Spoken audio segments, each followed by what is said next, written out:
welcome to the very first travel guide where I share tips, experiences on all the trips I have been in the past years. I love traveling. I love to experience new things. I always share it with my friends and families, and now I'm going to share it with you guys. I've been to BANFF twice already. It's a beautiful national park. There's just so many things to do there. But basically, here are my 5 tips before or when you travel to BANFF. And I'll start with the very most important thing is to research. BANFF is Canada's first national park and a UNESCO heritage site. They are famous for their stunning nature, beauty, and their care of wildlife in the park. BANFF is a huge park, and again, I would definitely say you must research so that you have an idea of what you want to do, where you want to go, and then build your itinerary from there. So one is research on the hotels, where you want to go to a fancy or an affordable hotel during your stay in BANFF. Or get a hotel with very cute amenities. The hotel that we always go to is called the BANFF Lodge. It's got everything, especially a hot tub. Canada itself is super cold. After experiencing BANFF for the whole day, it's so nice to just relax in the hot tub to end your night, to relax and wind down. And that's my favorite thing about the BANFF Lodge, because they have a hot tub. The other thing that I also love is their food. They have a restaurant in BANFF Lodge called Carlitos. Such a good go-to restaurant, and I'll talk more about it with my food recommendation. So another thing to research is on the mountains, the peaks, the lakes, anywhere you want to visit. If you prefer to go on a tour or on your own, honestly, it's very easy to navigate your way around as long as you have a car, or even commuting is actually pretty good. You have to research on those. But I would say there are some restrictions to specific lakes and mountains that sometimes you are not allowed to bring your own car. For the past 2 years, we weren't allowed to bring our car to, I believe, Lake Louise or Lake Moraine. So research, because it's always different every time. And if this is your first time to go to BANFF, here are the usual tourist spots to go. Moraine Lake is so beautiful. I'm just gonna keep saying that everything there is just so beautiful and breathtaking. So Moraine Lake, you got Lake Louise, you got Lake Minnewanka, the Bow Lakes by BANFF Town. So just research on all of them. There was one time we did not research on a hike in Lake Louise. There was a hike and we were like, oh yeah, sure, we're down to go. And we did not expect that it was an hour and a half of a trip to go to this hike, and it was one of the most traumatizing and horrific hikes that we've ever been to, which I'll talk more about that later. The second tip I would say is to book ASAP. As soon as possible you should book, because BANFF is a very expensive town. It is a very touristy spot. Everyone wants to go there. Everyone wants to experience BANFF. So it's best to book early to get fair prices, like flights, hotels, your car. Honestly, for me, the best time to go to BANFF is within May to June.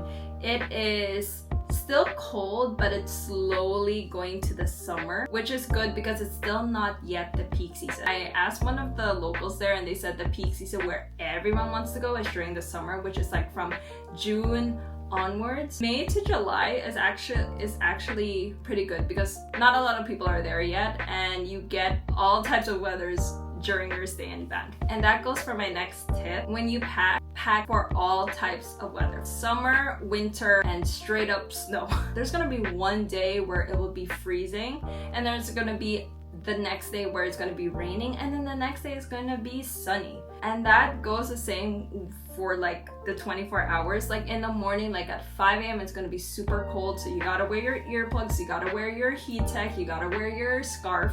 And then within in the afternoon it's going to be sunny and hot, and then by the end of the day it's going to get cold again. So if you're a cold girly like me, I would always bring my heat tech, the warming pads for your hands, grab your puffers, grab your earplugs, grab anything that can make you warm. I would always go straight up to Uniqlo for all my clothes, especially for the cold season, for heat techs, for the puffers. Ultralight downs are pretty good, and they're pretty easy to travel. Another thing with packing for all seasons, it's very important to invest on hiking boots or snow boots. I only had my Tims all throughout when we were going hiking or when it was cold. And this goes back to the Lake Louise hike because we did not expect the hike to be an hour going up to see the view of Lake Louise. We just followed our tour guide and we were just like, yeah, why not? We'll just go for a hike. We did not expect that this hike was like uphill, super steep,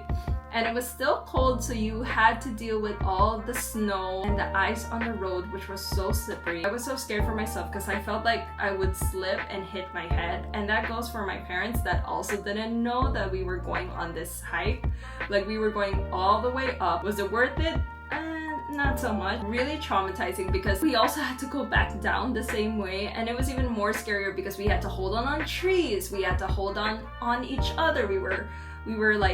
We were sweating in our puffers. I'm so thankful that we made it, and the lifesavers honestly were our hiking boots, our Tims, because if we didn't have the right boots, I swear we would probably all get injured. Definitely my biggest tip is to get really good boots or hiking boots when you go to Banff. You never know what's gonna happen when you go on these hikes. We made it. We did it! So those are like my main 3 tips. I'm gonna share my other tips, which is my favorite part, which is the food recommendations. It's very important for you to reserve, even though most of them are walk-ins. I like to make sure that we get the reservations for brunch and dinner. Especially if you are in a big group, it's very important to reserve. Everything is so good, but here are my top recommendations. For brunch, my favorite brunch spots in Banff are mostly in Banff town. One is Farm and Fire, which have the best eggs Benedict that I have ever tasted. There's another restaurant that we always go for brunch. It's called Juniper.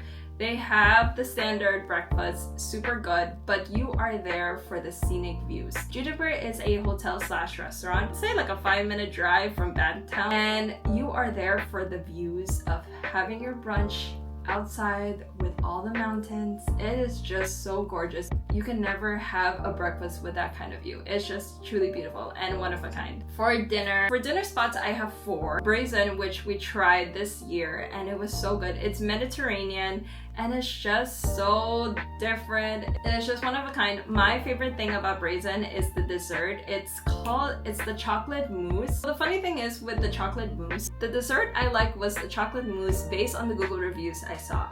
And when I looked at the menu, they didn't have it. I asked the waitress like, oh, do you still have that chocolate mousse?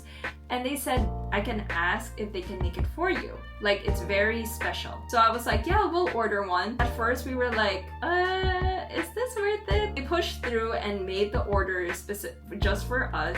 Oh my gosh. Like, oh my gosh, that was the best chocolate mousse we ever had in our entire lives. Like, my dad was so skeptical at first and he completely devoured that chocolate mousse, and we were so sad because we wish we got a second, but oh my god, that was the best chocolate mousse we ever had, and it was so cute because it looked like a cigarette. So I don't know how to explain it. I have a photo here, but it is just the most innovative chocolate mousse that we ever tried, and it's just so good. That will be the best chocolate mousse I ever had in my entire life, and I am so grateful that I got to try it. You want another one there? Got that one? Creme brulee is only 14. Overall, Brazen is just an amazing dinner spot. They also have brunch, which I want to try whenever I get back to Banff.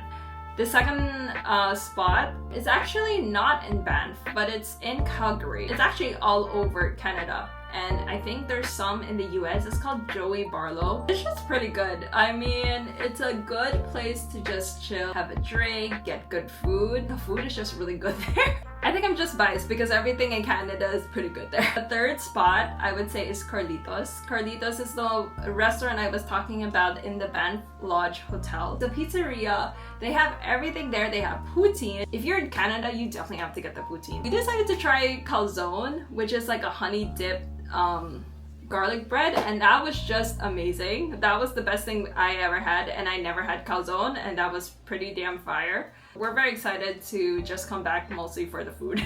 The last one I would say is more high-end. It's called the Bison, and every time I'm there, they always have this 3-course set meal, and it's always so good. Their beef tartare, from their appetizer, their entree, and their dessert, it's just so good. It's so fresh. Whatever you want, they will provide. Will do say that quality of their foods are just amazing, but it is sometimes time consuming. Understandable. So just be aware that when you go to these restaurants, sometimes when they make their meals, they do take their time, but it's definitely worth it. So just give a little bit of ample time. The last tip I would give for someone who's going to BANFF is to get a good camera. Or upgrade your phone, or just get good quality camera. Regardless if you do or not, just grasp the beauty of BANFF. It's truly breathtaking and peaceful, and you get to see all the animals just in their natural habitat. Honestly, for me, I would just close my eyes and just breathe in all that fresh air in BANFF, because it's once in a lifetime that you get to be there, and I promise you, you will not regret it. So that's mostly it. Thank you guys so much for sticking by. I hope you guys take something in this video, and I'll see you in my next one. Bye!